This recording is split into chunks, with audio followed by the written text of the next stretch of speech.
report is going to be coming from Los Angeles County Sheriff, Resident Deputy Martinez. Hey, Don. How are you guys? Can you hear me? Right, yeah, you're coming through loud and clear. Okay. So for the month of June, we had our second Part 1 crime of the entire year, so that brings our total to 2. And 4 property crimes, which is a 33% reduction from last year in Part 1 crimes and a 18% reduction in property crimes year over year. We had 243 calls for service, and that's pretty much it. So everything seems to be under control out there? Yep, everything seems to be going well. Great. Let's see if we have any questions for Orlando. Don't see any hands up. So thank you for the good report. Have yourself a good summer. Hope it doesn't get too hot. Yep, thank you. All right. Next up, we have the report from the California Highway Patrol Cops Team. Officer Allen or Officer Delgado. Who do we have here tonight?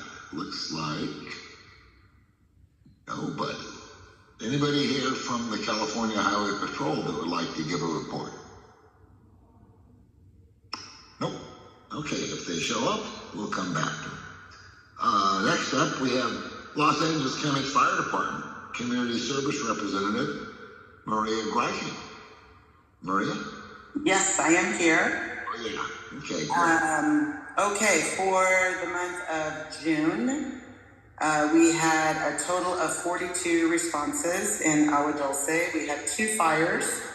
One was a vehicle fire and one was an outdoor recreational fire on Sierra Highway that was extinguished.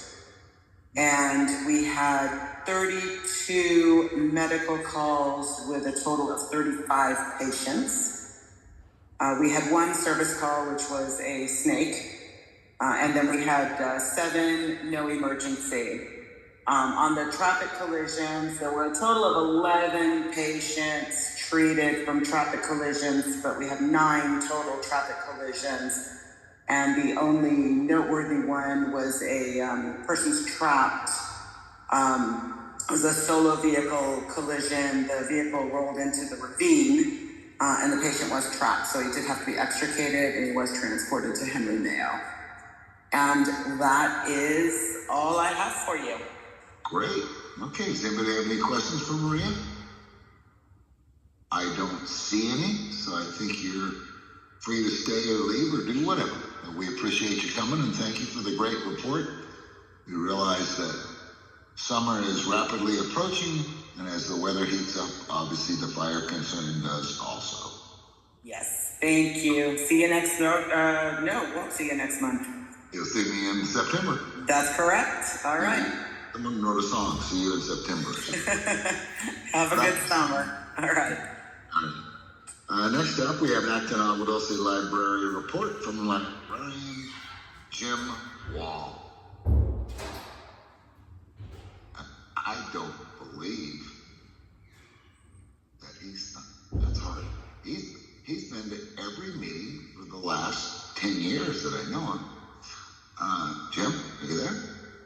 I hope he's okay. Does anybody know anything about Jim? Did he express his absence to anybody? All right. So I think he may have sent something that says he's on vacation. I'm going with that. I guess he's entitled to that. Okay, we'll cut him a little slack. But if he shows up, we'll welcome him back in. Department of Public Works, Josie Gutierrez. Josie? I did get something from Josie, and she had a conflict tonight and wanted me to forward any questions or concerns for Public Works on to her. So okay. If there's anything, let me know. Okay. Next up, we have LA County Parks report from the Vasquez Rocks. The Park Superintendent, Miss Sarah Brewer. Sarah? I don't see her here tonight. So her email is in our minutes. If anybody would like to go in our agenda, if anybody would like to go on our website, they can click on that and put you right in touch with her. So that's going to move us into the district reports, which our first report is on the 5th district from Natalie Bartani. Natalie? Yeah. Hello, good evening. Can you all hear me? Can you hear me okay? Indeed, yes. Okay, amazing. Thank you. Hi, everyone. I'll keep my report short this month. I know you all have a lot on your agenda. Just a quick one that I wanted to mention. On Friday, Agua Dulce directly, but in the Santa Clarita Valley, the supervisor is going to be celebrating the groundbreaking of the Old Road expansion project. So some of you may know this goes back years and years, certainly before my time, but the expansion of the Old Road and the expansion of the Santa Clara Bridge, the Santa Clara River Bridge. So we're going to be marking that location on Friday, and construction should begin in September. Other than that, I know that you all have later on your agenda the SCA issue. I just want to note that the supervisor has been tracking that issue very closely, and after the Department of Regional Planning is done collecting their comments and feedback, the supervisor is going to be meeting with department staff to discuss next steps, and she's definitely heard loud and clear all of the concerns and comments we've received, so appreciate that. All I got. If there's any questions. Okay, so we have any questions out there? Looks clear. All right, thank you very much for the report, Natalie. Thank you. Next up, we have a report from the 34th Assembly District, Assembly Member Tom Lackey, and Anna Zarley is normally the reporter, and I don't see her. Okay, so if she shows up, let me know. Next up, with California 23rd Senate District, Senator Suzette Martinez Alvarez, and Tanya is the report person. I don't see Tanya, so she's not with us tonight. All right, so then we're going to move right on to the U.S. representatives, which are first is the U.S. 27th Congressional District, George Whitesides. Shannon Hurst is his field representative, and also Maria Unzueta is... That's me tonight. Unzueta's got a conflict. But hi, everybody. Hope you had a safe 4th of July and that your animals were too spooked by any fireworks you may have heard. My cat was definitely pretty freaked out. But I have one quick update for you all. Last week, the congressman called on the president to sign a bill called the 21st Century Road to Housing Act. This is a pretty substantial bipartisan housing package. It's going to increase housing supply and lower some costs. So I'm going to go over a couple quick provisions that were in that bill. It would broaden access to homeownership by expediting the building of manufactured housing. It would also make available some small dollar mortgages, like $100,000, better protect borrowers and families living in public or assisted housing, enhance federal oversight of housing providers, and lay the groundwork for the development of some new homes that families can afford in rural areas. It also had a section I wanted to highlight addressing homelessness and one that permanently excludes veterans' disability compensation from annual income calculations. This will help more homeless veterans access VA housing. So within the next couple days, if it's not been signed by the president, it will become law, but we'll see what happens with it. The congressman's a really big supporter. That's it for me. Unless anyone has any questions, I will be around. Okay, I think we're looking good. I don't see any hands up, but we appreciate the report and look forward to hearing from you as questions arise. Okay, so next up, we have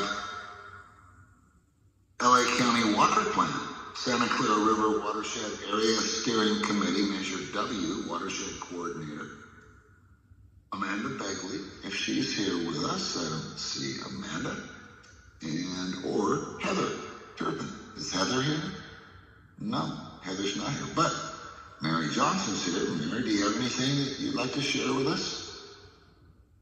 No, nothing really to share. The June meeting was canceled, and I believe the July meeting will be canceled. So we've turned in our proposed budget to the committee that reviews it, and we haven't heard back. So I think we didn't spend a whole lot of money this year, but as I keep saying, I want to make sure that we can get some projects going out here so that we can get some benefits from that. Great, thank you. And thank you for having our concerns on your mind. Next up, we have the report that everybody's been waiting for, waste management. Quincy Little. Quincy? Hi, everybody. Can you hear me? Yes, you're coming loud and clear. So we were our AVEX Center was obviously closed this past Saturday, where you can bring batteries, paint, light bulbs, all that good stuff. Due to the 4th of July, it does reopen on the third Saturday, July 18th. So if anybody has any batteries, paint, hazardous waste to take, you can take it there completely free of charge. You don't even have to get out of your car. They just take it right out. And other than that, I don't really have any updates. Does anybody have any questions for me? Let's see if we have any hands up. Nope, looks like we're clear. Great. I will leave my information in the chat as always. If anybody has any issues, they can reach out to me. Thank you very much, Quincy. Thank you for attending, and thank you for the report. Of course. Thank you. All right, now we're going to move right on to our presentation and discussions portion of tonight's meeting.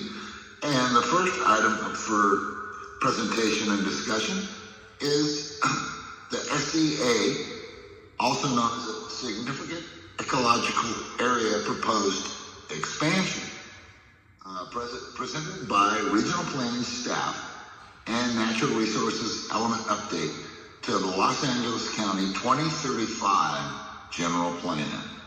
So, who do I have here for oh, here we go. Looks okay. Now, I'm looking at, I don't want to pronounce your name wrong, so if you want to help me, that's fine. But Thui? Twee. Thui? Twee. Gui. Twee. Okay, great. You have the floor. Thank you very much, Don. Thank you and good evening, everybody. I appreciate the opportunity to come and speak with you and discuss with you directly about the proposal from the Department of Regional Planning related to the Conservation and Natural Resources Element Update, of which the Significant Ecological Areas Project is a component of that. I do have a presentation to walk through. I think a number of residents may have already seen it, but I think for those who may not have, I want to make sure that nobody's missing out on that. So I'm going to go ahead and share my screen. If I can receive that authorization, please.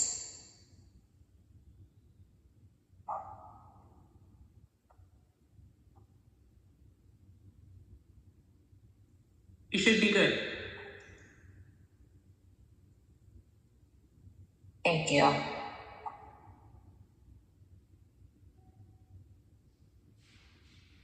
Okay. This is the Conservation and Natural Resources Element Update.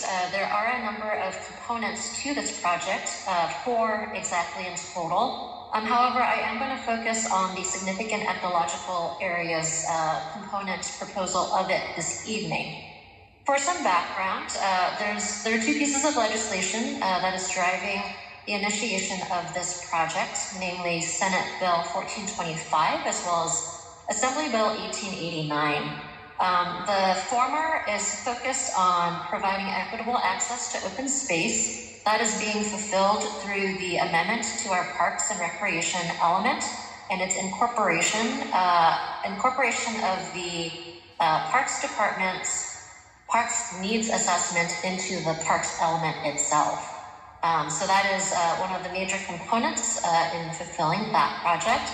And then for AB 1889, it focuses on what's called the room-to-roam aspect. That's the common name that's been given to that piece of legislation that directs local jurisdictions to assess how development is impacting and may impact the ability for species to move about, hence that nomenclature of room to roam.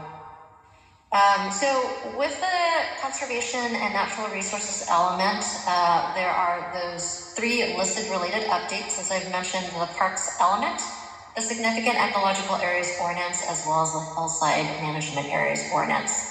With the hillside management areas ordinance, that largely is just a reformatting of that document. There aren't substantive changes that are being recommended. In its current form, it has a list of guides or actions that can be taken. We're just going ahead and converting that into actual development standard language. The highlight of this evening is the SEA, and these are areas within the county that the county designates as a part of the general plan to indicate where there are biological resources and its ability to support sustainable populations going into the future. It serves as what we use as a zoning overlay. So meaning, again, it's just a layer of information for us to understand where these components exist within the county. But with that zoning overlay, the zoning regulations also accompany it. And so those zoning regulations specific to SEAs are applied when development comes forward on properties. These are not preserve areas, and development is still allowed, and it just needs to meet those development standards. The program in and of itself has 2 primary components. It's the policy side of things on the left-hand side of the presentation. That comes through in the conservation and natural resources element. So it'll provide very high-level overarching policies, but it also has the map that is viewable with the changes and any sort of boundary adjustments and expansions that have been proposed. Then there's the other side of it. It's the regulatory side, which is found in our zoning code, and that's where the SCA ordinance comes forward. That's where it determines the permits that are necessary, development standards, and if there are any sort of mitigations that are required for that development. The program in and of itself has been around for about 50 years in the county. This is the 3rd iteration of a study that has been conducted to assess how resources are performing and existing within the county. These studies have been conducted roughly about every 25 years and have addressed either different legislation or needs associated with the update of the general plan. One of the most important things about the SCA program is the selection criteria, which is presented here. There are a total of 7 criteria, 6 of which are the original criteria that's started with the program in the 1970s. The last one, criterion G, is the one that's newly added to address the piece of legislation that I mentioned at the top of the presentation. So it does focus on habitat connectivity, and that is the new one that has been added.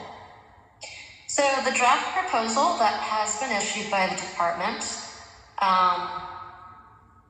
contains a number of things, and some of the highlights with that map proposal is that the boundaries are based upon the selection criteria and data meeting that selection criteria. There are expansions that are proposed in both the unincorporated and within cities. However, within cities, it's simply for information purposes and to indicate that resources typically don't end at jurisdictional boundaries. They do continue on. However, there are no policy or regulatory implications for those within cities. There are no proposed reductions in the existing SEAs with the draft. And then there are large blocks of habitat, namely the national forests, that have been included as proposals for SEAs. And then a number of existing projects or projects that are in the works, including individual property owner projects, essentially don't have that applicability. So meaning if a project is already in the works, whether it's a large subdivision or an individual property owner who already has an application in, the ordinance would not apply retroactively. nor would it change those regulations midway through that permitting process. This is an image of the map application that was issued for property owners to verify if they're in a proposed or an existing SCA or not in one at all. And thank you, Mary and John, for inserting those links into today's agenda, the various supporting links. This map app is still available for use, although the public commenting portion on the left-hand side there has been removed. However, we are still able to collect comments via email. So there are a number of different scenarios that I'd like to discuss under the draft proposal, and walking through these scenarios help to discuss the different situations that property owners may encounter depending on their own existing condition. So we spoke with a number of property owners who own vacant parcels, whether in Agua Dulce or otherwise, and some have said, well, we've had this for a while, we actually just want to hold the land, we're not proposing any sort of development. In that situation, we have advised that vegetation on the parcel should not be removed or disturbed unless it is associated with development, a proposal for development, or if you are doing defensible space. So if you are doing defensible space, there's no permit that you need to come to planning to do, whether the parcel is vacant or currently it's developed. That's something that's very important that I do want to highlight, that I've seen some people who have sent in comment letters to us who've said, oh no, this is an additional cost for me simply to comply with fire regulations. And that is not the case. Planning does not require an additional permit for existing properties that are simply maintaining defensible space in accordance with what the fire department has directed. Native vegetation removal will apply if it is not associated with defensible space. So what we've seen in some parts of the Antelope Valley is there are property owners who will clear and just grade their entire property just for that activity alone, without any sort of development or anything of that sort. And sometimes that also creates dust issues that we don't want to encounter. And then exploratory wells, temporary uses, farming, mulch, and green sites. Again, these are for new conditions. If these things already exist, the ordinance will not apply. The next scenario is for existing development and maintenance of properties. So let's say a property is already developed with a house, a garage, a barn, so forth, and that was already permitted prior to the adoption of this current ordinance. It does not apply retroactively if you're maintaining your property. So let's say you need to resurface your driveway. You do not need to come in to maintain that driveway. If you're doing minor repairs to your house, let's say you're swapping out windows, that does not require a permit from planning. And the SCA ordinance does not apply. So again, annual defensible space, annual weed abatement, driveway, private road maintenance, emergency tree removals, tree maintenance and pruning, removing of non-native trees, and like-for-like replacements do not need to come into planning for an SCA review at all.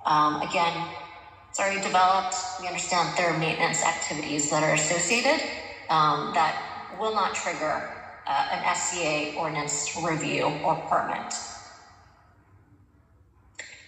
This image here is a reiteration of the importance of the defensible space and the various zones that are noted by the fire department and what is contained within that defensible space area. So maintaining defensible space out to zone 3 as directed by the compliance letter that is sent out annually is not subject to a permit from the planning department. The next scenario is for vacant parcels, existing completely vacant parcels, and there's new construction that is proposed. As a part of this, there are 2 permitting pathways. and it reflects the existing permitting pathways essentially that is available now. One is either a ministerial or a discretionary process. That first ministerial process and option is a faster, less costly process with no public hearing. What that entails is meeting the development standards and really minimizing the impacts to the resources on the property by meeting those development standards.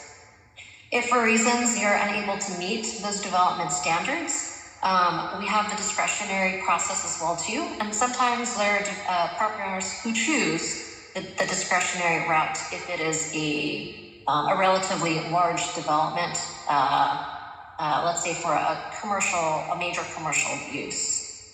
So those two permitting pathways currently exist. With the SDA ordinance, through both of these, there is a component of assessing what specific biological resources are on the property. That'll help at the forefront to be able to minimize those impacts, but also potentially reduce the costs that are associated that may be incurred through other legislative regulations already in place. So for example, if there are state or federal regulations, this process also helps to identify that. So if there's any sort of stream bed alteration, removal of sensitive species that are listed by the state or the federal government, having that information up front can help reduce that cost, so that through avoidance, as opposed to going through that full process and finding out midway that the California Department of Fish and Wildlife or the Army Corps of Engineers will require an additional permit after the fact. For existing development, where there are new additions or modifications that are proposed, again, the SDA ordinance will not apply retroactively to the existing development. It will apply only to the additions or the modifications that are proposed. In this situation, there is a proposal for a maximum building site area of 15,000 square feet, an encroachment of less than 10% into the drip line of SDA protected trees, largely native trees. And the ordinance only applies in certain situations. So if you're not meeting these development standards, that's when the ordinance will apply. And for the building site area, this is a generalized image of what that might look like. And how that may be calculated. There are some aspects of development on a property that are entirely excluded from that calculation. And it is the first 300 feet of a typical driveway, any sort of required turnaround or graded slopes that are associated with the driveway portion and turnaround, any fuel modification area, and then any non-structural animal keeping areas such as corrals. Again, this helps to carve out some of the known common development or impacts that are associated with building on a vacant parcel. Some of the potential development standards that will apply to a number of properties when they are looking to develop or expand are the fencing requirements, landscaping, so avoiding invasive species, which will also help with the defensible space, low and shielded outdoor lighting, and non-reflective windows. And that's a sampling of those development standards. With that takes me to the end of the presentation and the various common scenarios. And I do want to highlight that I really appreciate community members in Agua Dulce submitting the comments. We got a number of comments through email, as well as through the web map app.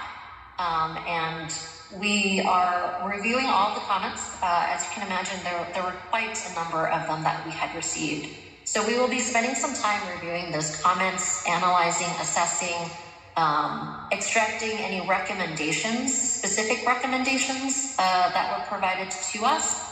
And anybody who had submitted a comment to us, we've added to our email distribution list. So the next steps will be shared with the community once we have that in place. We will send out an email to everybody on our email distribution list. I do recommend to add us to your saved list. Sometimes those emails land in people's spam or junk box. And the email will come from this email address that is on the screen, and that is eps@planning.lacounty.gov. Further, and one last note, my team is always available to answer questions specific to individual properties or otherwise. So please don't hesitate to reach out to us. Please do use us as a resource to discuss further or just to hash out any details that you might be concerned about related to the project or to your property specifically. With that, I thank you, and I'm happy to take any questions. Okay, who has any questions for Dwee?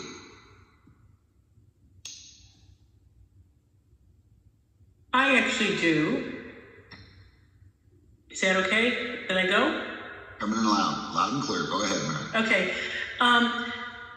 The building site area is limited to 15,000 square feet. Is that correct? For new? For a ministerial review, yes.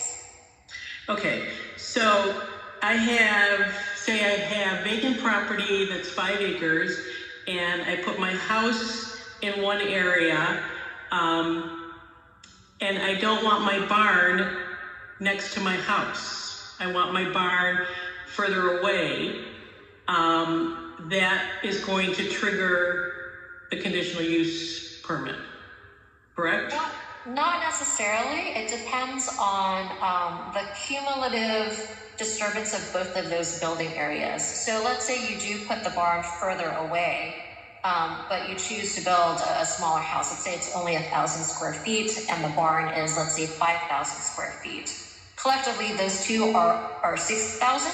And then if there are any other disturbance areas, we would add that to the 15, add that towards the 15. But if there aren't any other disturbance areas, let's say between the house and the barn, you're leaving it natural because there aren't any sort of, there isn't any significant tall vegetation or anything in the way. No, we wouldn't necessarily calculate it as an automatic exceedance of 15,000 square feet. Okay, the picture that I saw looked like the 15,000 square feet needed to be included in one section. Am I incorrect in assuming that? It's an example of a design. So often we do recommend clustering it just to be able to minimize the footprint. But if there is a scenario in which you either need to detach it away and it still leaves all of the areas intact and it's not impacting a major resource, it may still be viable. Okay, does water tanks and propane tanks, are those included in the disturbed area? Water tanks and propane tanks, I don't recall water tanks, but I know that propane tanks are not considered. It would be included in the building site area.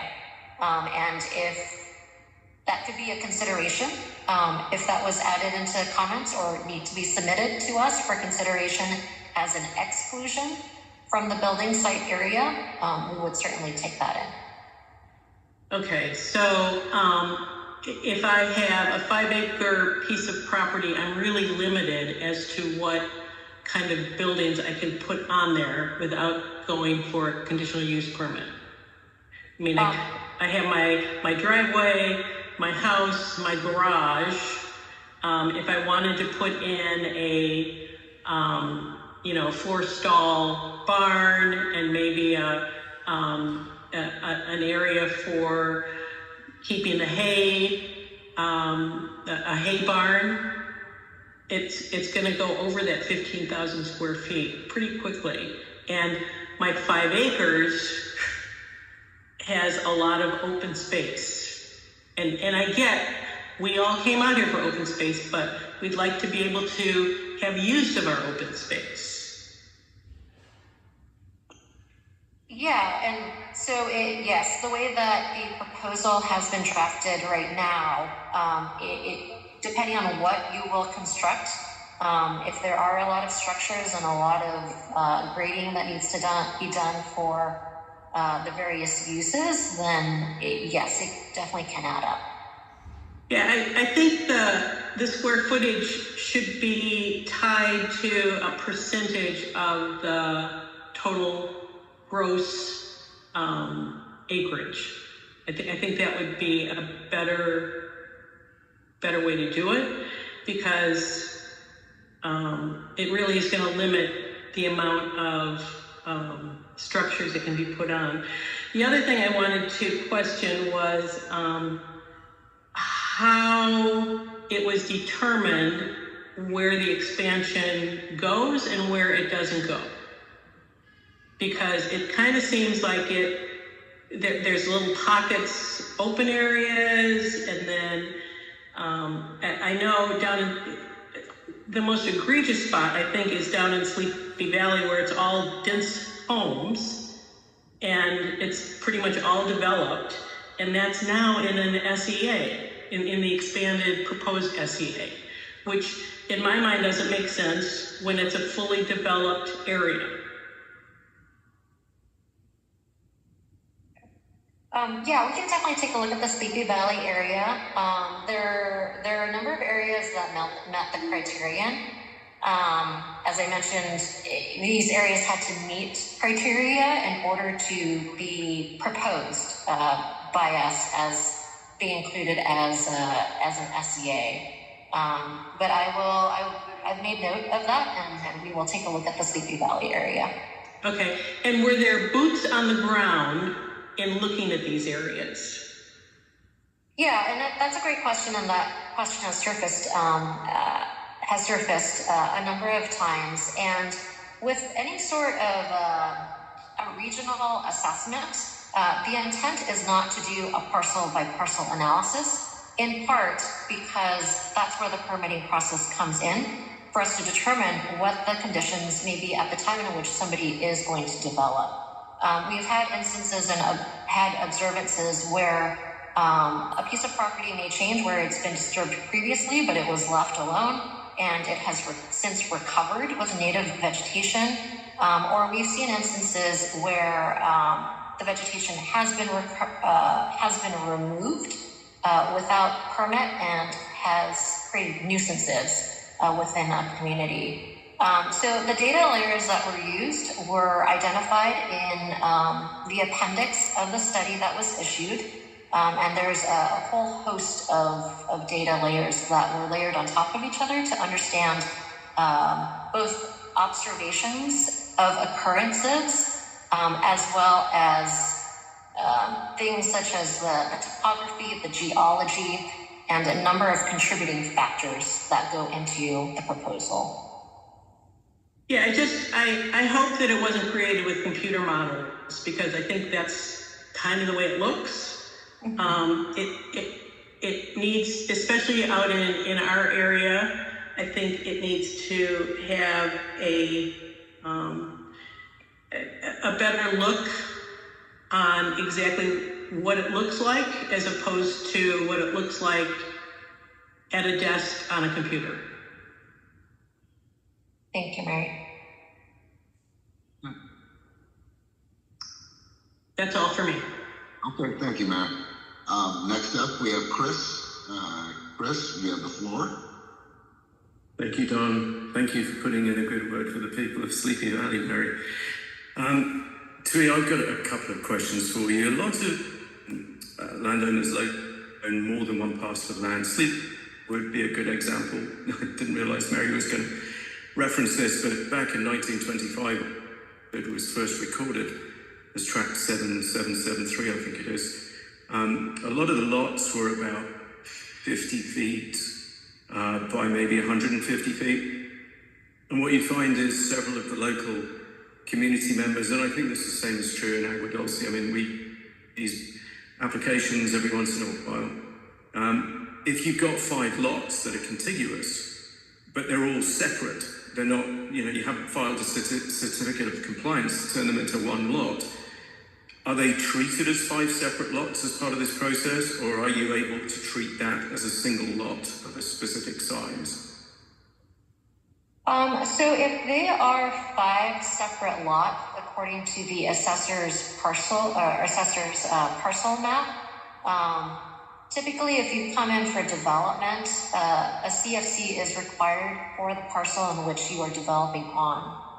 So if the map shows that they are 5 separate parcels, they would be treated as 5 separate parcels when you go through the development process, unless you are concurrently developing across one use across all 5 parcels. So it depends on what that proposal is. And if you are establishing one use on one parcel, or if you're establishing one use across multiple parcels. Got you. So if you've got 3 contiguous parcels and you want to build a barn on all 3, then you'd be expected to file a certificate of compliance for that. For any development where what we call it dash line parcels on the assessor's map, regardless of the SCA program or not, a certificate of compliance is required. Right, but that would then leave you with 1 parcel with the 15,000 allowance. No, you could get a certificate of compliance for each of those 3 separate parcels. So you could have 3 small parcels, each with a 15,000 square foot Yes, allowance. yes. If they each have separate assessor parcel numbers right now, they are treated as separate parcels. Thank you. What I had is, if you take, I looked at, I think it was the Assembly bill that had been put together by the Assembly member down in, I think it was Encino or somewhere. And weirdly, it started off life as a cuddly toy bill and then morphed into this SEA one within fairly short order. I don't quite know how that happened. But if you take a typical, let's say a single family home with a garage application today in an area like Agua Dulce, outside of the SEA, what do the cost percentage-wise is going to add to the homeowner who then has to comply with these new pending SEAtions of potentially, not environmental impact reports, but whatever you'd got in your earlier slides. What do you think the cost adder is percentage-wise for an average set of plans? Yeah, so it kind of goes back to, it depends on what it is that you're proposing and how large of a development footprint you're looking to develop. Through that ministerial process, the additional cost, I would say, is associated with the biological inventory map that would be required. And so it's, again, that's also related to how large of a footprint you're having somebody survey for resources. That's namely the additional cost, because right now with the ministerial review permit, it's not additive. With the base permit itself, that permit cost isn't layered. So for example, just because the prerequisites to the permit obviously go up because you've got to hire a biologist. And are the resources of designated biologists who've got the capability to put one of these plans together reasonably available within LA County, or are they few and far between?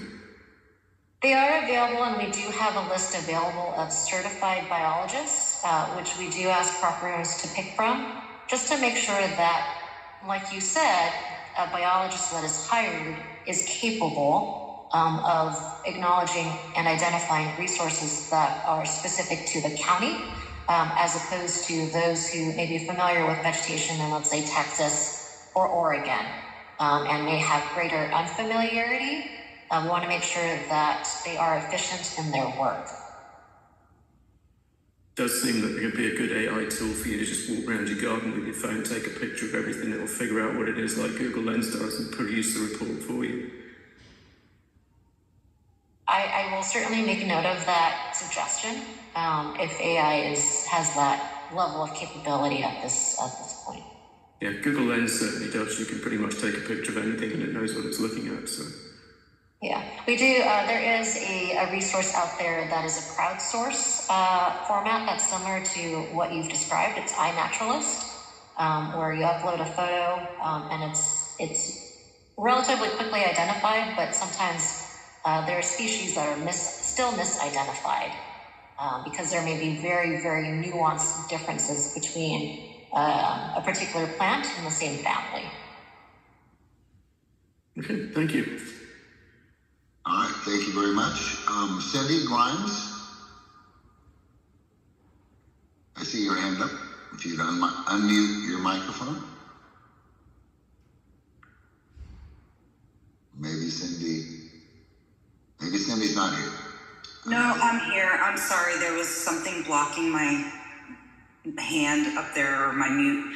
I actually have a question from the chat, and that is, how are the SEAs superseding our current zoning definitions?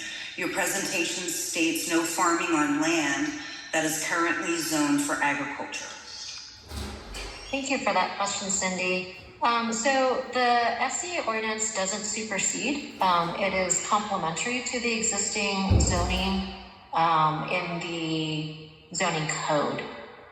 So the slide doesn't say that there's no farming. Farming is still allowed. However, it goes back to how large of a footprint it may be. For those who are already farming, it's that conversation of the ordinance not retroactively applying. So for farms that are already established, we're not saying you have to bring anything up to this current SE ordinance. You will continue to farm as you have been. For those who are looking to establish new farms, that's where the SCA ordinance would come into play. And for those that are not able to meet those development standards, that permit or that project would pursue the discretionary permit path. Okay. Thank you very much. Lexia, you're next. Hello. Okay, so I have a couple of questions. Instead of beating around the bush, I'm going to be blunt. So, first question is, what are we trying to protect? In your presentation, those words are very vague, and I have no idea what kind of plants we have on our property. They are not in the nearby hills or mountains. So, do you have a list? Sure. And I understand sometimes when we're looking at the Antelope Valley in different parts of the valley, what I've seen some people describe it as is it's just dirt.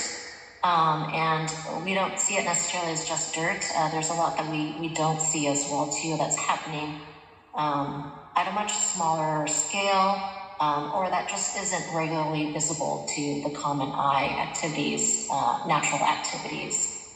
Specifically in this Acton Agua Dulce proposed SCA area, there are scattered occurrences of rare plants, and we can certainly identify that for you if you'd like. There are several coastal slope bird species of local concern that include the greater roadrunner as well as the loggerhead shrike. And as you can imagine with avian species, they're not relegated to just a single area. They do move around. Additionally, it's the habitat or the geologic structure of the area that facilitates the movement and either breeding, feeding, resting, or migration of certain species. So in this particular area, there are a lot of rock outcrops that are scattered throughout the area that provide for nesting habitat for raptors. Additionally, this is a functionally important habitat connectivity area between the two Angeles Forest areas. So not only the Angeles Forest, but it also connects to the far west, the Los Padres National Forest. So it's the ability for species to be able to move through this area. It's not solely the occurrence of species on any one individual property. Okay. So, and my second question is, I think in the Acton meeting you mentioned that you came up with the ICA expansion plan, including a bunch of private properties in this presentation. So what made you qualify to come up with this plan? The reason is that do you really understand the rural culture we live in? I'm sure you don't live here. Yeah, and that's, it's part of our job to be able to make recommendations, and this isn't a process where you can comment on the draft. This isn't a done project or an adopted project yet. So this is that opportunity to make comments about the proposal. Right. I just don't see that you truly understand our culture here, because from your presentation, and especially the building map you came up with, that 15,000 square feet, which is an arbitrary number. I can say, why not 14,000? Why not 16,000? Why not 20,000? So how did you come up with that size? And exactly from your presentation, I can see it's like an urban home type of map. It's not, it doesn't include anything like we live in this countryside. There is no animal houses, there's no barns, no water tank, and so on and so forth. There's no septic tank and things like that, leach field, nothing is included. You don't really, I'm sorry I said you, but I don't see that somebody came up with this plan, really understand our culture, understand what we need to live on this land. So I think one response you gave us that, I visited here a few times. Well, I visited France many times. I don't tell them what to do. I don't tell them how to live their lives. So my comment to you is that you really need to understand our culture here. I think our culture needs to be protected. Like Amish people, why their culture is protected. We're the same way. We don't like to live in the city. We like to live in the countryside. And I think, so it's for you to stop telling us what to do with our life here. Thank you very much. And I did happen to see one comment in the chat, and I do want to really address that if I may. I think it's from Doug and Lorene, in terms of the observation of parcels. Wasn't intending that to be an insulting comment, but it is comments that we've received, not necessarily from Agua Dulce residents, they may be, but in terms of not seeing the land the way in which we all do, for the reasons why you've moved out to Agua Dulce or other areas of the Antelope Valley. We've received comments either from absentee owners or otherwise who have said these things, and I'm sharing those comments. That was the intent of it, not to say that you don't see the land as the land the way that it is. And with all of its value and resources. Thank you. I'll turn it back over to Doug. Okay. Don. The next up, we have Steve Reyes. It's your chance to ask a question or make a comment. I think Steve has left. All right. Steve? We can't hear you. We still can't hear you. All right, well, while we're waiting for Steve, on one of your first slides there, you showed something about water wells or exploratory wells or something like that. Can you explain what details would be involved with water wells?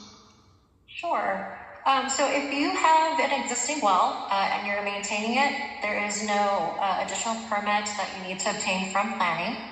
If you are building and constructing something new and a water well needs to accompany that, that will be counted towards the building site area. So that's to indicate essentially the difference between existing development and then proposed development, and that a well would be considered as a part of the proposed development. Okay. So what would be required with that well? It's in terms of its disturbance of the land area, so we would calculate the square footage of how much land area that well is going to cover. Okay. All right. So, in other words, there would need to be, if someone wanted to I don't know if you're aware of it, but LA County requires that you drill a well. So it's not a matter of choice. It's that in order to build your home, you have to drill a well. So my question is, if someone were to want to develop a house, build a house on a piece of property, and there's some kind of review for their water well, what is being reviewed in that water well process?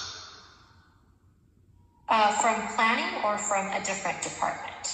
Well, from the SEA, at least on one of the slides, it showed that water wells was right close to farming, and that's what I'm trying to find out. What kind of expense? I think the main thing is, obviously, a lot of people in this area feel that their rights are being infringed upon. That, in other words, it's their property. They bought the 5 acres or 10 acres or 2 acres, whatever it may be.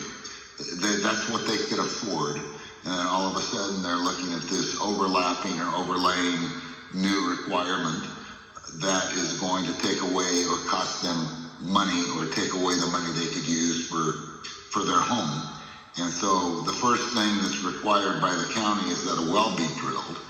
And our understanding, at least what I've heard, I haven't seen it in person because I haven't filed for a review, but I understand it's somewhere around $25,000. Is that correct?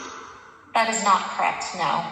So yeah, and I've seen that in some of the comment letters that we received. There's an automatic assumption that developing in an SCA will immediately cost $25,000. That is not the base permit cost.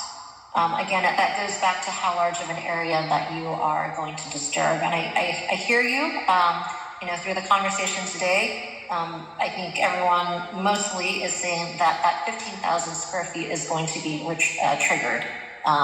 There won't be any developments under 15,000 square feet. Now, we also talked about certain aspects of development that are excluded from that total calculation. So the first 300 feet of a driveway, we don't add that towards that calculation of 15,000. Any sort of turnaround areas, any sort of grading requirements from fire, we don't include that. So there could be a recommendation to also exclude certain other mandatory inclusions, infrastructure requirements, such as water wells. But right now, the proposal does not include that exception or exemption. Okay. All right. So what cost could a landowner expect to pay toward having his property approved to drill a well? Let me see here. I don't have the fees up immediately, but I can certainly follow up. I don't want to have you wait for me to look at that cost, but let me follow up with you and provide that information directly, and that can be distributed. Okay. And the only other question is, what is the time frame for the implementation of this particular ordinance? We don't have a specific timeline right now. The most important part has been to collect the feedback from community members. And so we won't know what that timeline is going to look like until we analyze that, have the conversations about the project. But the best way to know what that timeline is going to look like is to register for that email list so that you can be informed as soon as we know, we will send out that information to community members. And if I understand you correctly, it's still open for email only, is that correct? Or how long are you going to be taking comments on this SEA?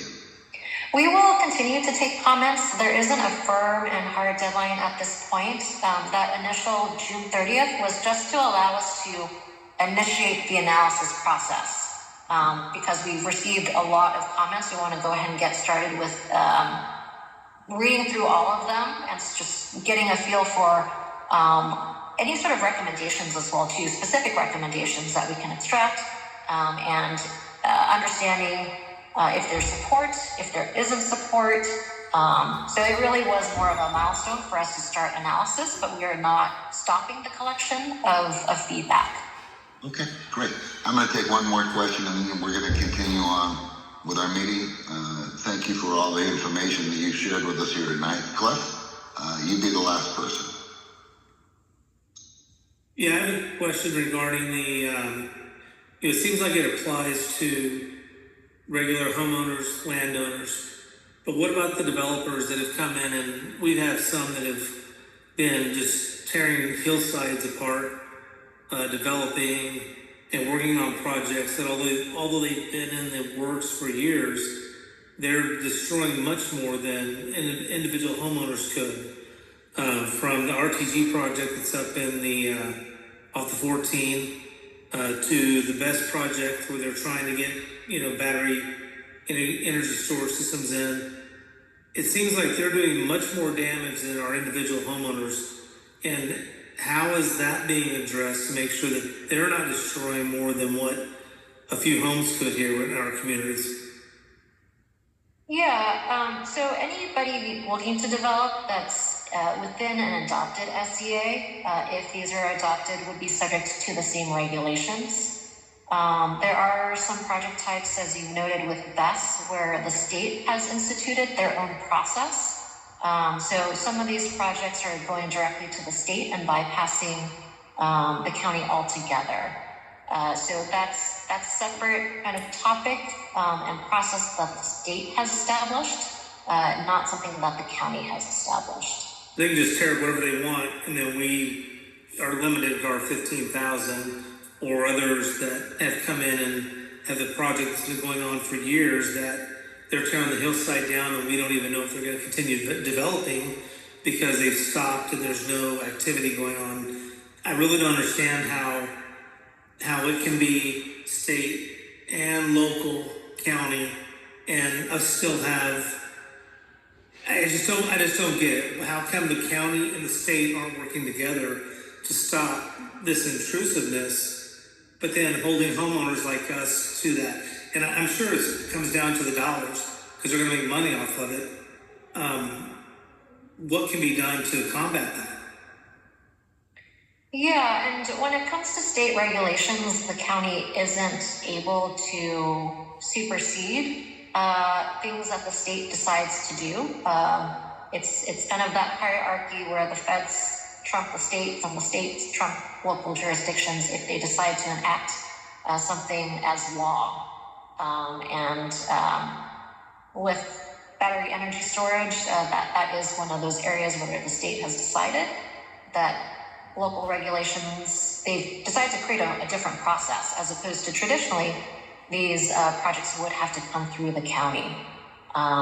So I hear you in terms of, all of these things that are happening concurrently and things that have happened at different times or have started or initiated at different times, and then different rules that are being assessed afterwards. So some of the projects that have done a significant amount of grading, maybe they were outside of the SEAs and weren't subject to the regulations. But it's up to us to look at how best to address it going forward to make sure that doesn't continue. So we should basically go to appeal to the state, get the state to intervene and override what you guys are trying to do. And that would basically trump your ability to control what we're wanting to do with our land. That's what it sounds like. I mean, there are certain laws that the state will institute. This is an assembly bill that we are addressing. So I think it depends.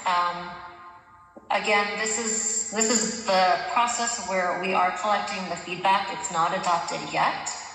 So we do hope and encourage property owners and residents to interact with us. But if, it is within your right to speak with whom you feel is appropriate. But we hope that we have the opportunity to work with communities on this.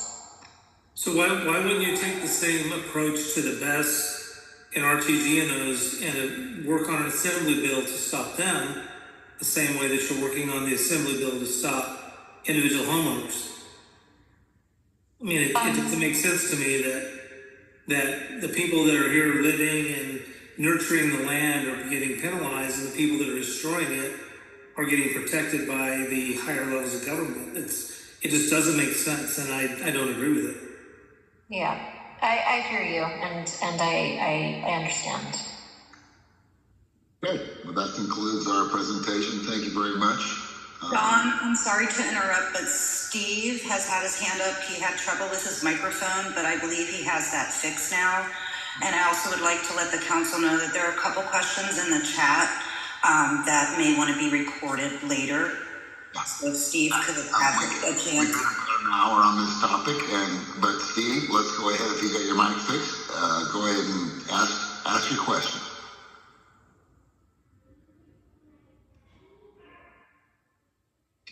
Nope, still can't hear. All right. So, I think he can direct his question through email, which any of us can, and I think that would be something that I would recommend to everyone to go on the website and to communicate with any questions or comments on that site, and then hopefully they're addressed, and we can. Can you hear me now? Yeah, Steve, go ahead. Oh, you can hear me? Yes, we can. Oh, awesome! Thanks. Thanks, Tweet, for your presentation. Really appreciate it. I'm glad I could fix my audio issue or my whatever. Anyway, I'll get to the question. If, let's say I have a 1.5 acre commercial zone property alongside a road, and but there's a existing creek riparian habitat area 75 feet off the property line, like right on the other side of the road, for example.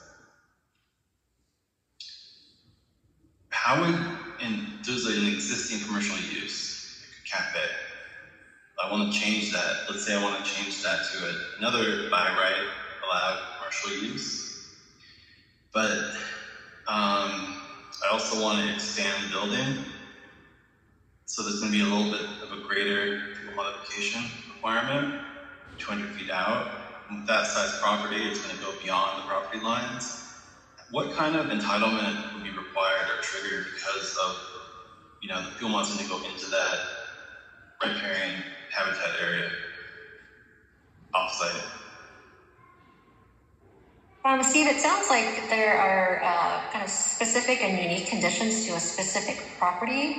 If we can, maybe we can meet to be able to look at a map so I can provide you with clear information. Does that work for you? Yeah. Okay, I'm going to put our email address and phone number into the chat, and feel free to reach out to us. I'll keep a lookout for your email. Okay, I actually submitted a letter by the June 30th deadline. Okay, then I will follow up with that email, and if your contact information is in there, I'll follow up with a call. Okay, yeah, I don't think that specific question's in there, but yeah, we'll connect that basically. Yeah, I'll give you a call or email you for a phone number. Great, awesome. Thank you very much. Thank Wonderful. you, everybody. Appreciate it. Thank you for your presentation. Appreciate all the knowledge that you brought with you. Next up, we have old business, which is starting off with RTG Investments. If we have anything to report from Chris tonight.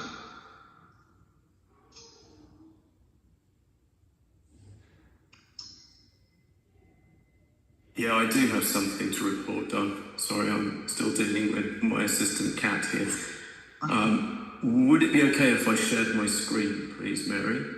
Or Cindy? I think you should be able to do that. Okay, let me give it a go. Yeah. All right, how's that? Okay, Perfect. excellent. All right, so I just really want to recap. We talked about this in May, and I would like to just go through the slide deck here. So I did get a reply from the county. Thank you to Natalie, who helped elicit that reply from Public Works. There's 3 or 4 things I want to run through here, and I'll do it quickly. So we'll start off with the sort of genesis of this. We know the project stopped in around about late September, October last year. And the public records request I got from Allen County gave me an undated letter that referred back to May 2025. So it will have happened after May 2025 and before March of this year, or May of this year, sorry. And what RTG said to the county was, hey, look, we're temporarily suspending all work related to the project and we're laying off our staff. And they referenced about 45 families that were impacted by this. But it was really a dispute between RTG and the county over the material that the county will allow them to make the storm drains from.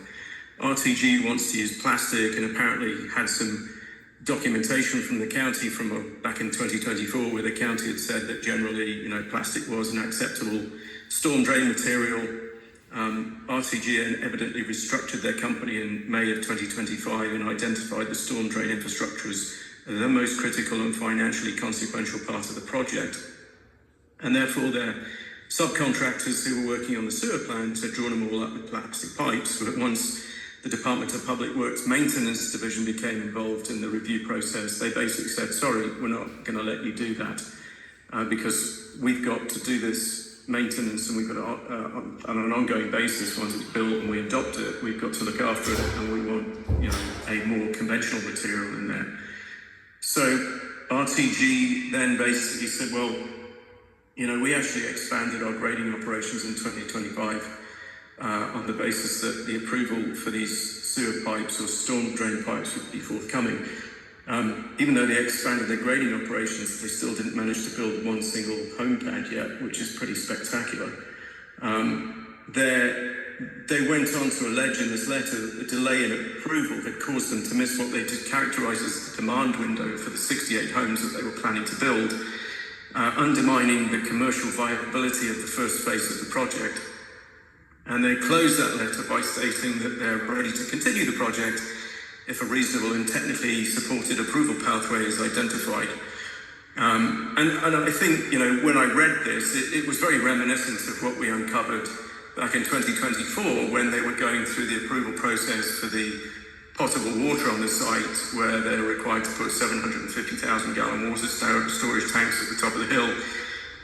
And they were pushing very hard with the county initially to let them use a fiberglass tank, and then they said, no, you can't use fiberglass, it's got to be metal. And they came back and said, well, can we use a bolted tank? And the county came back and said, no, it's got to be welded because it's going to be owned by Waterworks District 37, and that's what we expect in our infrastructure.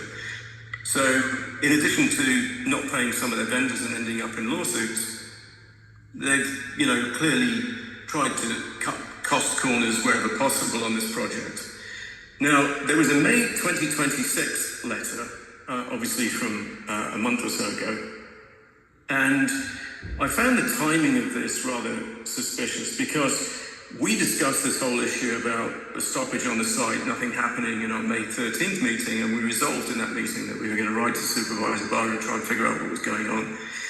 I then, about a week later, submitted a public records request to Public Works using the email address that I've used before. I didn't get a reply, and then I reached out to Natalie and Isabel in early June to ask them to just push Public Works to reply to it, because that has happened before where it conveniently just goes into the bottom of the pile somewhere.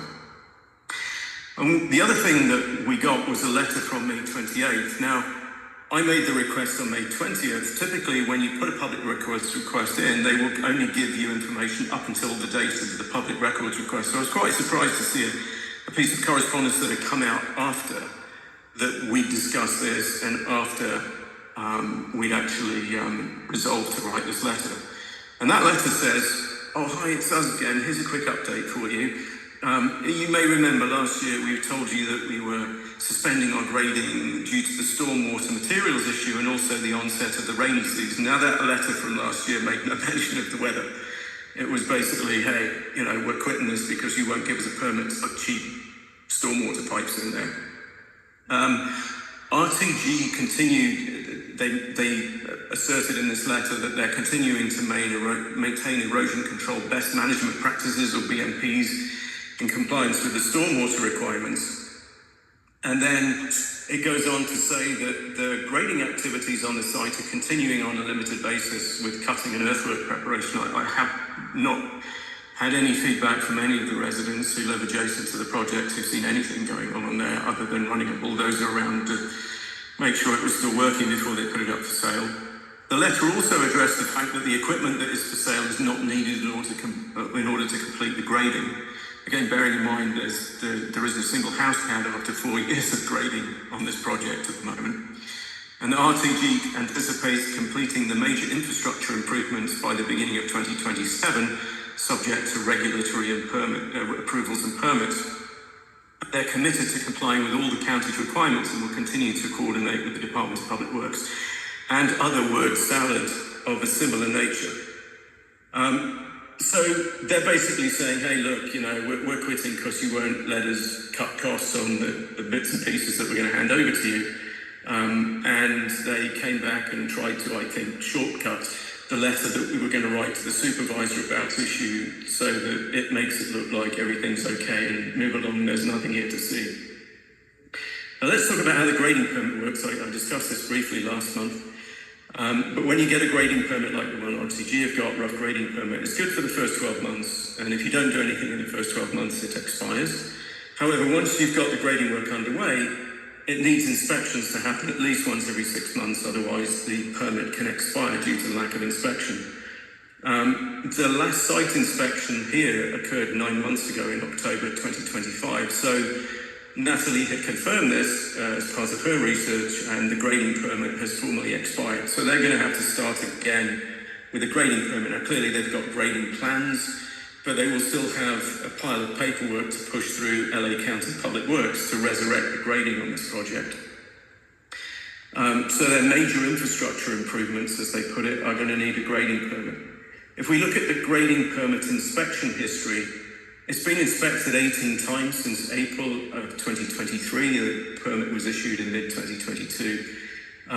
It has actually failed inspection 11 times and partial passes on 7 of those occasions. The most recent one was in October last year, as I mentioned, and it failed. And the information I was given shows that once we get down to best management practices, they basically had to submit revised plans for drains and erosion control. And obviously, they didn't do too well at that, because when we got to Christmas Eve last year, the stormwater runoff from the site actually flooded the 14 South between Red Rover and Escondido. And Caltrans had to shut down 2 lanes of the 14 South while they removed it. And here's a couple of the references from the Facebook 14 freeway sort of traffic page, where you can see, look, here's pictures of all the junk all over the road. I've got some more pictures of this in a minute. And a commenter saying, yes, the mud runoff from that RGB development on the hill there. Thanks, LA County, for allowing another developer to do a crappy job maintaining debris and mud flow while they tear down that mountain. So there's no doubt that the site was the origin of the flooding. And on that same Facebook page, there was a UPS driver with an articulated truck who got a dash cam, and he posted the dash cam. So there's, this looks pretty bad. There's all sorts of crap and stuff on the shoulder of the road on the right there. He's driving his, 18-wheeler through, and you can see that they're approaching the Escondido Canyon Road exit on the 14, which is exactly where the project is. There's no question that the erosion control on this project is not what it should be to protect the public. So, despite these assurances from RTG to the county that they're observing best management practices for stormwater runoff, they successfully flooded the freeway in December last year and made a big mess. And the county's own inspection records show that the erosion control failed inspection in October last year, leading to what happened. There's a separate issue between the State Water Board and RTG where they put that $320,000 settlement offer out there and said, hey, we're doing this to you because you have failed to do what we asked you to do for the NPDES stormwater permit. So they're not just dealing with the county here, they're dealing with the state as well. And I think that there are a few coincidences in life, and I think that May of 2026 letter was contrived. I think once we ended up on the radar screen, it got fed back to Public Works, they got on the phone to RTG and said, hey, we don't want to give these guys a letter that said we quit. And we're done with you because you won't let us do this stuff and we've laid everybody off. We need something to make this situation look a little better and a little more tenable than it really is. So I think that we should be asking the supervisor to get the county. I don't care what they do in terms of going on site and taking a look around. If nothing has happened since December of last year to mitigate the erosion control and we end up in the super El Nino that people are forecasting, I think we may see thunderstorms as soon as next week from the monsoonal flow that this El Nino pattern is bringing to the area. I think they should be using that fund to dip into to do what RTG has failed to do, and that's put proper stormwater mitigation measures in place. They also need to do something about the potential for fugitive dust to blow off the hillside because there's nobody running a water truck around there.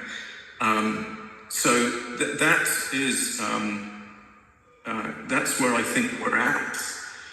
RTG, in their own words, has basically said, hey, we're suspending work on the project. We have a naked hillside. We have stormwater runoff from that project, flooding the freeway, resulting in closed lanes. We're probably going to see a lot of dust blowing around once we hit the September-October timeframe for the Santana winds. And I think we now have sufficient information to put that letter together to Supervisor Varga and make it very clear that, what we're being told by the developer is up for a reasonable amount of questioning, and they need to take action so that we don't harm the community further from this. So basically, at this point, it's the best form of action would be to write a letter to Catherine Barger referencing the erosion concern and the dust. And do we, as far as we know at this point, their permit has expired, or the grading permit is done. Okay, so now they're required, if they're going to continue doing any grading, they're required to come up with a whole new grading plan. Is that correct? Yeah, and hire a subcontractor who's got the equipment that they no longer own to do the grading with. And this is my concern, because if they've disposed of that equipment, which to all intents and purposes they have, they've basically said, we don't need that equipment anymore to do any grading. They have no equipment to do basic erosion maintenance ahead of this. And we're just going to end up with probably a worse case scenario than the one we had in December last year, where we don't just flood the freeway, but we start washing people's homes away that are adjacent to the project. All right. Well, I think the town council has every right to write a letter expressing our concerns. I don't know that we can demand that they use the funds for one thing or another, but I think the fact that we know the funds are there and the funds were set up to provide protection to complete not to complete the grading project, but to provide the protection to the community while the grading was taking place. I think that's, if we can draft some kind of a letter that expresses our concern. I agree with you as far as the Super El Nino, if that were to hit, with the pictures that showed up last year with the rainfall that we had, we can only imagine what it's going to be like for this year. Yeah. But do we have a draft letter or something No, because I only got these disclosures reasonably recently to be able to. If you remember when we approved the letter, I said let's look and really understand what's going on behind the scenes here, Exactly. so that we can deal with some of these issues appropriately. Because this can be like trying to pick up a bar of soap. Sometimes it's quite slippery, particularly once you drop it in the hands of senior people at Public Works. So I think we have a good understanding of the situation between RTG and the county. We certainly have empirical evidence that's undeniable that stormwater runoff from the site is causing some problems. We need to ask the county to mitigate it. I agree. We're not going to demand anything. We can certainly strongly suggest that they look at using that. Ultimately, if they don't, and then people suffer harm and losses, then the county becomes culpable to them. And we've at least, as representatives for the community, showed our concern. We've done the research now. We're speaking from a point of having found these things out, which takes time, obviously. And I think we've already approved the letter, if I'm not mistaken. We have, yes, we have. Okay, so now that we have the approval of the letter and we have the research that's been completed, I don't know that we need to discuss any of it. Mary, what's your take on it? No, I think Chris just needs to put together in a logical letter what he's found out, and send it to Supervisor Barker and go from there. Okay. All right. Is that doable, Chris? That is very doable. Because we're going to be dark for August. If we can get that letter out in the next couple of weeks, then they'll have August. We probably won't hear anything until the 1st of September anyway. It's probably January after everything's fallen into the freeway. Yeah, and I believe that September is going to be an in-person hybrid meeting, so yeah, that'd be ideal. Perfect. Very good. Thank you. Thank you. Did we, Don, one question, if I might? Sure. Nate, when we drafted the letter and had spoken about it previously, did we include the visual images, Chris? I think that would be something that we should include now, given the additional research and the page that had been represented. Yeah, so I had to troll back to December last year to grab those images and do a bit of searching around on Facebook. And I agree that they prove unequivocally that this problem exists. It's empirical evidence that is undeniable. They can tell us that was the Escondido exit on the XR8 freeway up in, Mono County or something, which is what the county would probably come back and try and do initially. But we will use those pictures in that letter to the supervisor, and also the screen caps, referencing the runoff coming from the RGB project. Right. Excellent. Thank you. All right. Sounds good. All right. Next item we have up is the Peace for Kids proposed conditional use permit for construction of a guest ranch on a 20-acre parcel serving as a nature retreat and summer camp for foster care youth. Property is zone A22.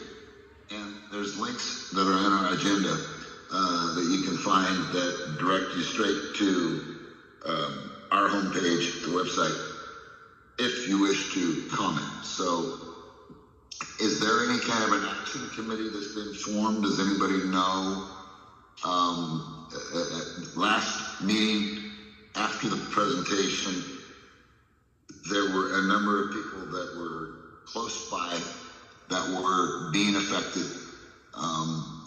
Do we know if they formed a group to, because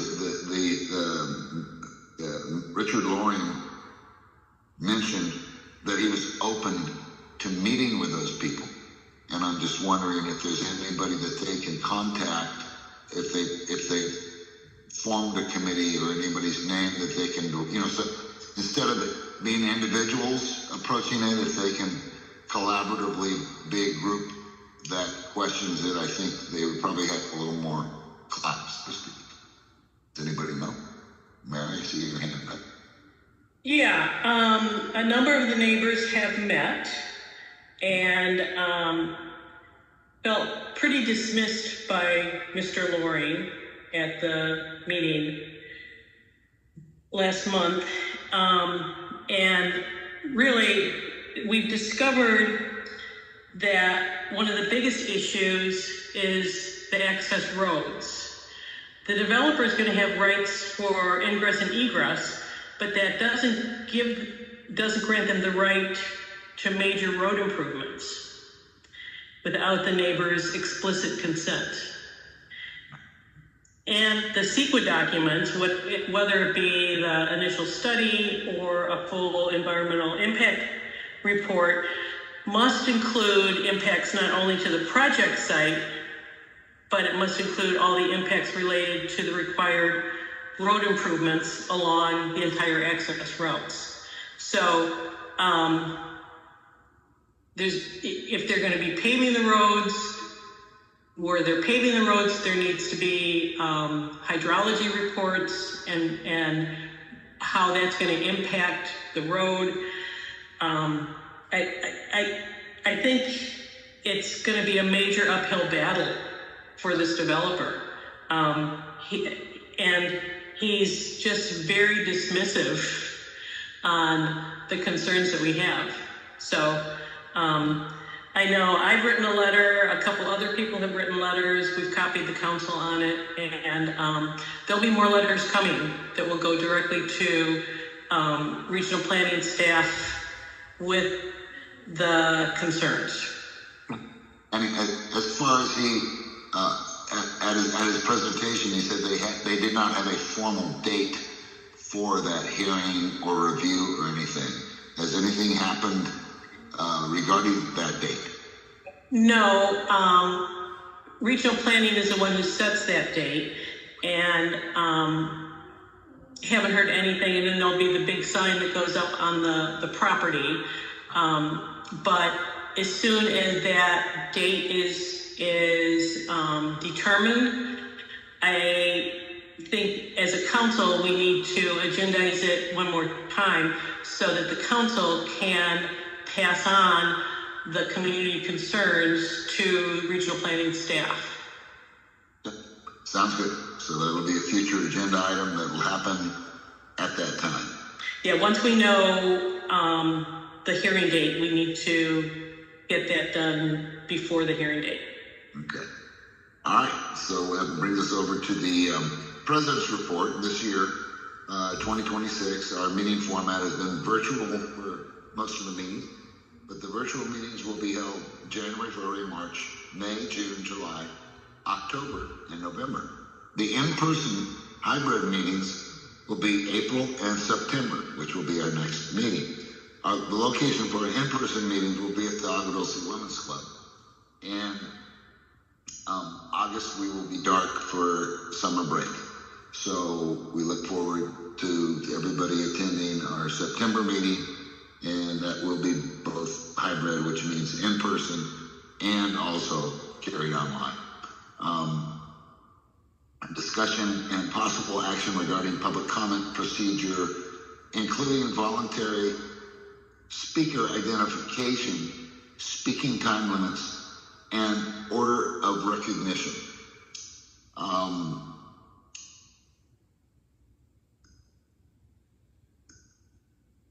I agree when it comes to open forum as far as the time limit, but we really haven't set any time limits when it comes to comments and questions.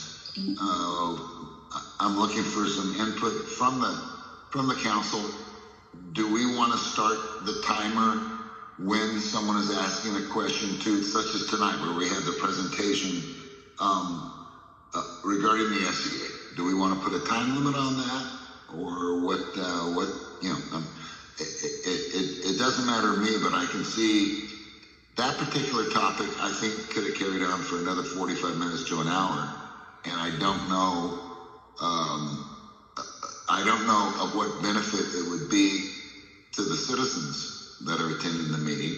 And I think the ones that have individual concerns are better off getting a specific. I think the answers that we got tonight primarily are generalized, and I think a lot of the projects are going to be specific in nature, and they need to be handled with a map and actual, someone saying, yes, this is what the requirement's going to be, and no, that's not required because of whatever reason it might be. So I'm open to hear from the council. What do you think? Yeah, I think there should be time limits on questions. I think there should be time limits on presentations. I mean, otherwise we're going to be going on for hours. Yeah. And I think that, it's all important information, but there's ways to be concise and still get the message across, whether you're presenting or asking questions. And I do like the idea of time limits because our time is valuable and we're volunteers, and the community loses interest. We lose people when it gets to the point where there's new business, which comes later in the evening. And a lot of people at that point maybe are tired of hearing things that may not be applicable to themselves. Okay. Yeah, Nate? I would echo what Cliff said for sure. And obviously the communication I passed on offline. I do feel we should have some organization around it and have some definite time limits for speakers as questions as well as presentations, and tell the speakers up front what they should be conforming to. I agree with you, Don, that I felt last week, while it was amazing to see the residents and participation was amazing, but I do agree it could have gone to 2 a.m.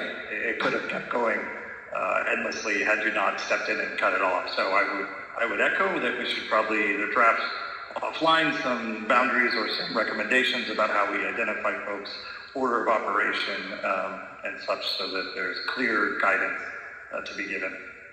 Okay. I'm thinking, and let me just run this by everybody, 15 to 20 minutes for presentation and not over 5 minutes for questioning. What's everybody thinking? I'm comfortable with that as a starting point. I think it should be something that we evaluate and make sure that we can adjust accordingly should we find it's not working. Okay. Anybody else? Dawn, Go ahead. I'm sorry, Mary. Go ahead. Would that mean 5 minutes for everyone's questions or 5 minutes per question? I think 5 minutes per person maximum is what I'm thinking. Okay, that sounds good. Yeah, that's how I'd understood it too. We should be specific. I think we normally tell them prepare a 15-minute presentation. Usually it ends up going 20 minutes. I think the critical part is that if they do a presentation that use slides, and they usually do this, they will give us a copy of the slides. And that way, because there was a lot of items there, it just goes so quick, you didn't really catch. Part of it may have caught our eye.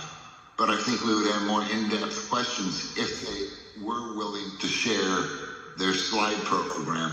That way we can look at, if it takes us 45 minutes, it takes 45 minutes. But I think if, as far as their presentation time, if we say 15 to 20 minutes, and after 20 minutes, it's time's up type of thing. And then 5 minutes maximum per questioner. I think that, what are you thinking? I'm just saying, based on last month's presentation, it was extremely frustrating because there was a presentation, and then there was questions, and then the questions went, and then he wanted to answer those questions, and then there was a lot of cross back and forth directly. It's hard. I'll be honest. It's a tough way to come up with a plan, because he wanted to answer the question because he thought he would forget about it. He can take notes, and then at the end he can follow up back. But it appeared to me as if he was just trying to knock everything out instead of listening and then coming back with some answers. it was very frustrating as a participant, and I know the neighbors were a little frustrated as a participant. And the other thing, I agree that if you're going to speak, you need to identify yourself with a first name and a last name. Yeah, otherwise we have no idea. They might be coming from Sacramento. Exactly. And I don't think legally we can ask them or demand, I guess would be the correct, that we demand that they identify themselves, but we could definitely say you've got to go at the end. Yeah. Well, that's it. And the ones that are showing their face, name in the bottom, and they was represented that they are a citizen of Agua Dulce. I think they would take first priority over all the others. Right, and I think we need to be really clear, even as I look at the names on the participant list. There needs to be a first name and a last name. I mean, I see iPad 2. I don't know who iPad 2 is. You know who Naco Martinez is, but yeah. But I think if somebody wishes to speak, they need to put in their name on their participant list. Okay. So that there needs to be identity put along with the hand going up. Right, because last month, George, whoever George was, when you asked who he was, who knows who George was? Yeah. Okay. All right. So 15 to 20 minutes presentation, 5 minutes maximum. And basically the presenter, if he's going to answer those questions, personally, I think he needs to wait till all the questions are asked and then at the very end come back in another 5 minutes to answer those questions. Otherwise, it's like you say, it's going to be 3 minutes worth of questions, 5 minutes addressing those questions, 3 minutes for more questions. Well, all of a sudden that 5 minutes turns into 10 minutes, and I don't think that's right, because I think we've got to keep it moving, and otherwise we're not going to get out of here till 11 o'clock. And I don't know how much is really going to be accomplished. I think it's better accomplished. Like he mentioned, he was willing to meet with people. My question was, is there a group that people can turn to address their concerns so that when that meeting takes place, they're included with that meeting? And it sounds like they are. Okay. Yeah, I would say, Don, it could be hard for the speaker to wait till the end to address all the questions because obviously they're going to stack up. So I get it. I agree that there's a lot of duplicate questions or duplicate comments, and all the questions do get addressed in some form or fashion, or like you said, decided that this is a question that needs to go offline for a more in-depth discussion. No. Well, I know at a regional planning commission hearing, the applicant has 15 or 20 minutes to present, and then the speakers have 3 minutes to ask questions, and then the applicant has a 10-minute rebuttal. Yeah. And I think having some structure like that would be great, and it all goes back to following decorum, right? You get up there, you talk. We follow decorum. You state your name. If you choose not to, we have criteria for that. But state your name, where you're a resident of, and I mean, that's how I got involved with the town council. Is I stated my name and where we lived, and then I stated my concerns. Okay, so 3 minutes versus 5 minutes. That makes sense. But then we're talking about the rebuttal. Is that to rebut all the questions that are asked, or per question? All the questions. All the questions. Okay. Because a lot of them are duplicates. People just want to be heard. they're gonna say water is an issue, road access is an issue. Those things can be answered all together at the end. And the presenter, while he's listening to the questions, he would be writing down what he's going to get response to. So then when he has his 10 minutes at the end of all the question period, then he has 10 minutes to respond to what questions were asked during that minute. Okay. Yeah. So that's what we'll do. All right. So 15 to 20, 3, and then 10 at the end. I like that. Well, it's going to go on until 11 o'clock at night, and we're still, it's still going to continue. So anyway, okay, good. Could I ask one more thing, Don? Yes, please. I would ask if the council agrees that, given the amount of time that we dedicate as public servants here and volunteering our time, that the council members get 5 minutes for questions versus 3. Because usually more informed, usually more research, and will hopefully eliminate some of the question period as a order of operation, so that council members have the right to ask questions first. They get a little bit of additional time, which will hopefully limit the additional follow-on questions, because I did find there was repetitive questions in the last session that had we had the council members go first or have a more productive conversation, it could have eliminated some of that back and forth that was being perceived that Mary was picking up on, because I do agree he was just trying to check boxes in some regard. I agree. Okay. So then I'll just wait 2 minutes to start my 3-minute timer. Is what I'll do. Sounds good. That sounds good. I like that.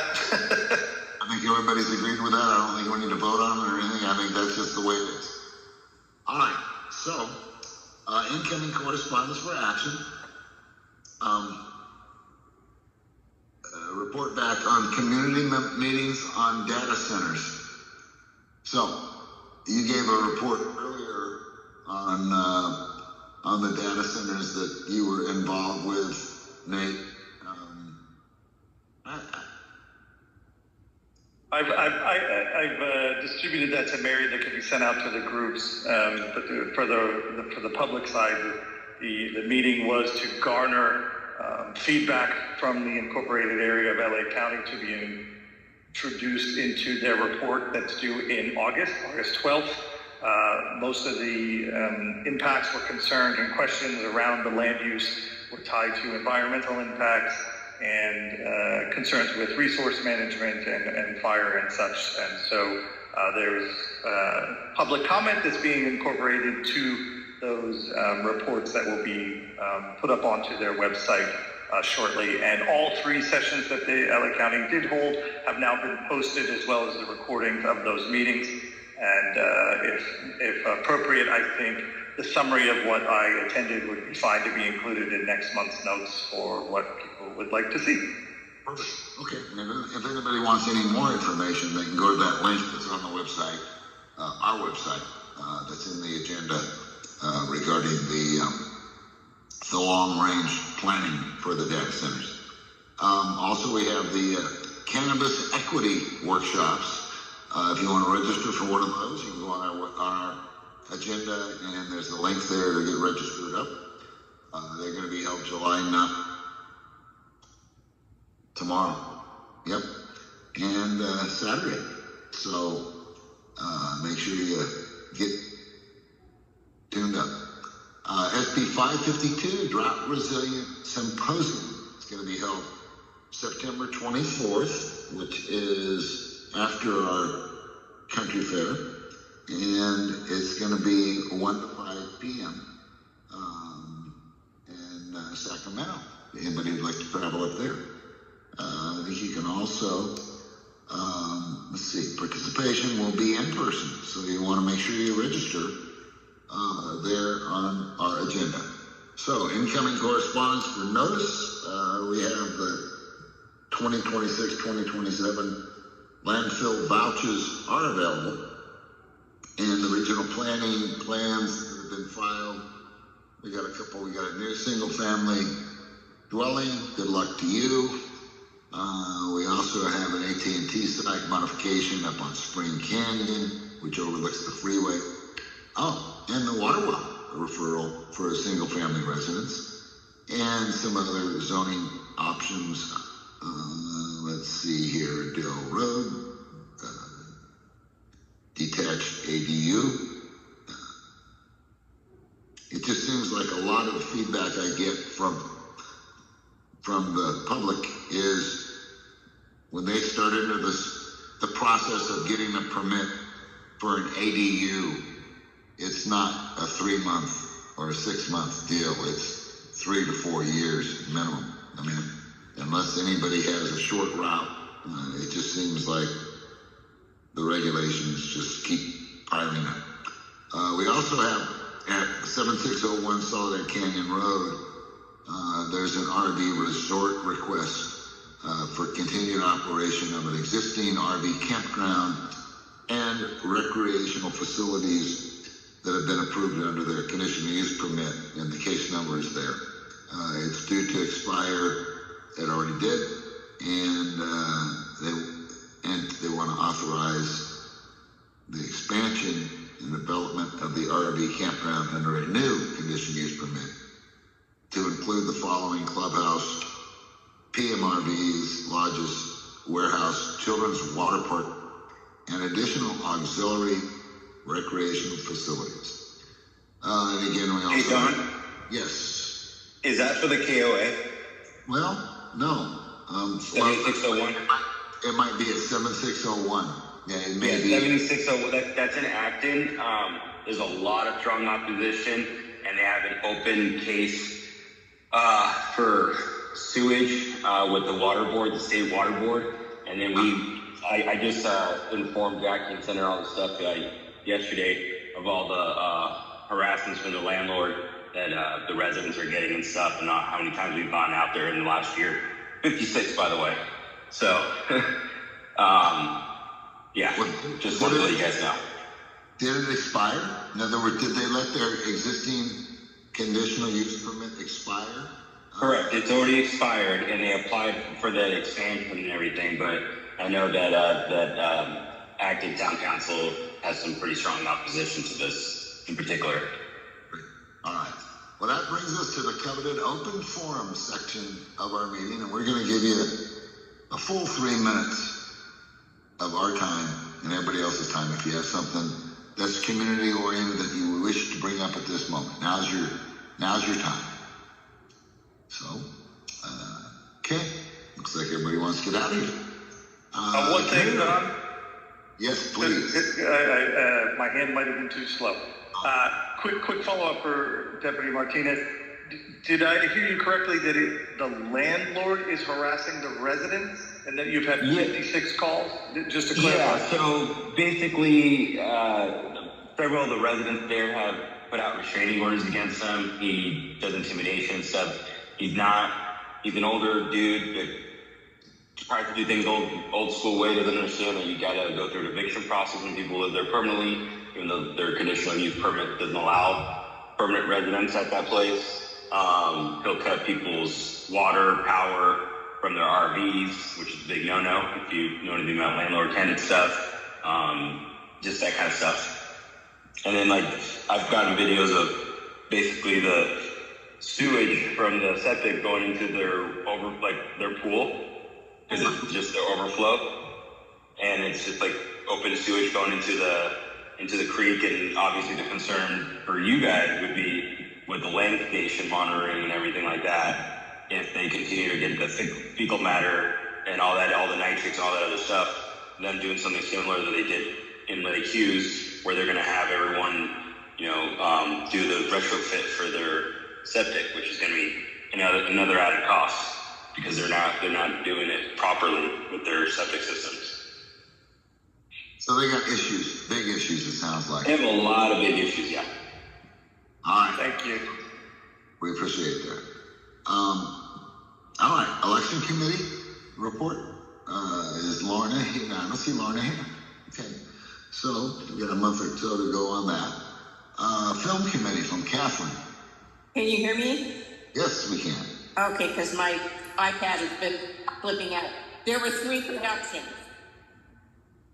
Okay, thank you very much. Parks and Trails, Mary Johnson. I've got nothing to report. Water stewardship. It's starting to get warm out there. Very little rain coming out of the sky.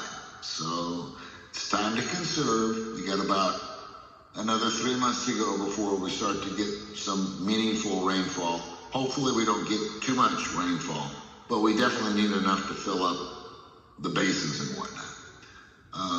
Wells right now are starting to go downward. Whereas 2 months ago they were kind of holding their own. Now it's not looking real good. And next up we have emergency preparedness, disaster planning from Chris. Nothing to report. Nothing to report. All right. Announcements. Household hazardous waste and e-waste collection. First and third Saturday of each month, 9 a.m. to 3 p.m. at West City Ranch Road, which is in Palmdale. There's also a free mattress recycling this Saturday, July 11th, 9 a.m. to 2 p.m. That's at the Public Works Road Yard, which is also in Ports Hill. Free Community Connect, line dancing, and food truck. It's going to be held July 25th, 5 to 9, Agua Dulce Women's Club. Everybody who wants to know how to line dance or is an expert line dancer needs to show up. Association of Rural Town Councils is going to be held, we don't know, but it's going to be soon. And the next Agua Dulce Town Council meeting, believe it or not, September 9th, 2026. Our August meeting is dark. And our meeting in September will be a hybrid meeting, so that'll be real exciting. Meeting's going to be held at the Women's Club again. And we do have the Agua Dulce Country Fair and Parade this year, September 19th, which is a week or so after our meeting in September. So other than that, I don't think we have any future agenda items. No. So I'm looking for a motion to adjourn this meeting for tonight. Give a motion to adjourn the meeting? I'll second it. All right, so all those in favor say aye. Aye. Aye. Aye. This meeting is adjourned at 8:58. Pleasure as always. We'll see you all in September. Have a good one. Stay tuned. Okay, everybody, I just heard from Scott Keller, and he is willing to drive his truck and provide transpo for us for the parade. So. All right. Excellent. Thank you, Mary. Mm-hmm.